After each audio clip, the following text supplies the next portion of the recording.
One of the most commonly asked front-end interview question is, can you implement custom methods on data types like array, and string?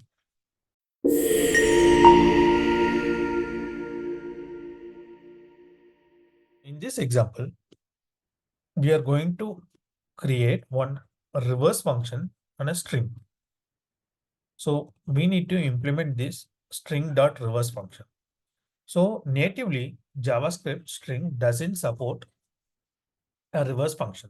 So when you try to use a reverse object, right, you will get an error, basically a type error, saying that this string.reverse is not a function. So in order to implement a function on a string, right, so we need to understand how data types in JavaScript works. So basically, all the data types in JavaScript has one property called prototype. So let's say, for example, this string.prototype we can access using dot underscore underscore proto. If you see, this string has all the functions, right? The native functions. So those will be part of this proto object. So in this case, anchor.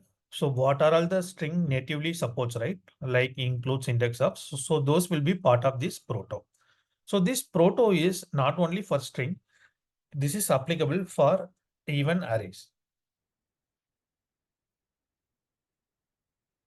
So this array.proto will have the properties or the methods which are exclusive only for this array. So whenever you are asked to implement some native functions, so we need to extend this function, whatever function we are going to build on top of this prototype. So for this use case, right, string.reverse. So what we are going to do, so we need to create one. So string.prototype. Then whatever function we want to build. So in this case, reverse.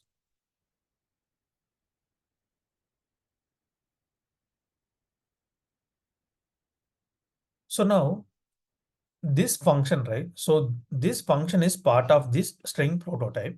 So whoever calling this reverse function will have a context of the particular object. So in this case, if you are calling this string.reverse, if you access this variable value within this function, this will have the particular string. So what we can do, so this dot, so we know we can split a string using this split operator. So whenever you split the string, we will have a,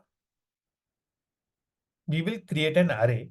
So in an array has a inbuilt reverse property. So we are going to use this reverse and we are going to join this result. So now we are going to execute this one. If you see now, if you are using this hello.reverse, you will get a reversed string. So previously, when we are using this reverse string, we got an type error, but now you are able to get this result. So if you can check this proto object now, if you see this reverse is part of a proto object now, because of that, whenever you are calling this reverse function, this function is getting executed. So similarly, if you want to implement one custom function on array, simply instead of string.prototype, you can create an array.prototype and whatever function you want to implement, we can implement.